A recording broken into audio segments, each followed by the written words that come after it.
Welcome to Battles Mode, which adds a whole new way to play Beasts of Balance. I'm Celeste, and it's my job around here to bring all you new Divine Creators up to speed. In battles, rather than working together peacefully as you would in co-op mode, 2 to 3 players embrace weird and wonderful new powers, battling to become the mightiest god. It's still Beasts of Balance, but just a bit fightier. First, you'll each need to select a region of the world to preside over: the sky, land, or sea. Choose your region by selecting one of the 3 ancient guardian spirits to become your personal avatar, who will enact your will by channeling your divine powers into the world. During the game, you can tell which player's turn it is by looking at the guardians. If your guardian is awake, that means it's your turn. Once a player places an artifact onto the tower, their turn ends and the next guardian awakens. Players earn points by adding beasts to their region and then boosting them using magical artifacts and powers. Each beast has a number of life points, and the total life points of all the beasts in your region is your current score, which will change as your beasts grow stronger or weaker. When the tower collapses, the current player has a limited amount of time to rebuild it, otherwise it's game over for everyone.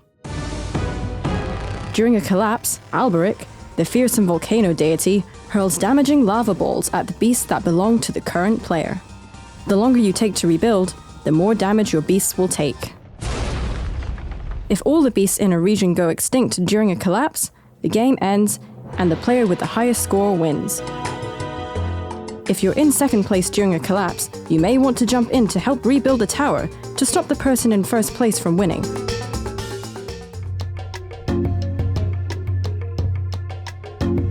Beast artifacts summon weird and wonderful beasts into the digital world.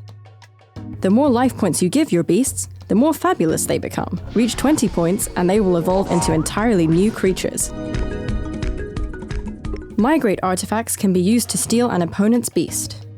To select which beast you want to steal, scan Migrate when the firefly is hovering over your target beast. You can also target your own beasts to give them away to another player. Cross artifacts create an entirely new hybrid of 2 beasts in your region. This hybrid beast has a life point value that combines the score of both beasts. Element artifacts can be used to boost your own beasts or to attack your opponent's beasts. There are 4 different colored elements: Earth, which is green, Water is blue, Air is pink, and Fire is orange. If you play the element that matches your region on your turn, it will boost the life of all of your beasts. But if your opponent plays that element on their turn, it will instead damage all of your beasts. Fire elements work a bit differently. When you scan the Fire artifact, only the beast that the firefly is currently hovering over will be affected. If it's yours, it'll get a big life boost. If it's an opponent's, well, that's bad news for them. Sometimes a nebula will form in the stars above the world. The nebula temporarily supercharges the element that matches its color, but only for that turn. To take advantage of the supercharge, scan an element artifact of the same color. Look to the right of the volcano to see which element is going to be boosted next. The Miracle artifacts have strange new powers in Battles mode. The Miracle of Life brings all extinct beasts in the world back to life. And the Miracle of Balance equally redistributes all beasts in the world. The optional battle cards allow players to cast weird and wonderful spells on opponents and their beasts. Players can use them to attack, defend, and counter other cards, adding a whole new level of strategy to the game. Click here to find out more. At the start of a battles game, players shuffle the cards to create a deck. Then, each player draws and scans 2 battle cards to form their own secret hand of spells. If a player ends their turn with less than 3 cards in their hand, they draw up a new card. Players can play battle cards at any time, and during any player's turn. To play a card, scan it on the plinth, and then select the card effects on the screen.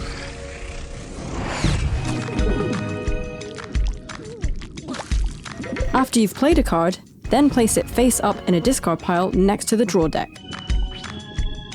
You don't even have to wait for a card or artifact to be activated before jumping in to play your own battle cards. These special powers let you interrupt the flow of play, opening up all sorts of creative strategies. You might smite another player's beast just before they power it up with Brink of Greatness. or even steal the beast they're in the process of summoning by playing Thank You Kindly before the artifact is placed on the tower. Battle cards are incredibly flexible. Play any of them whenever you want and see what happens. Get creative!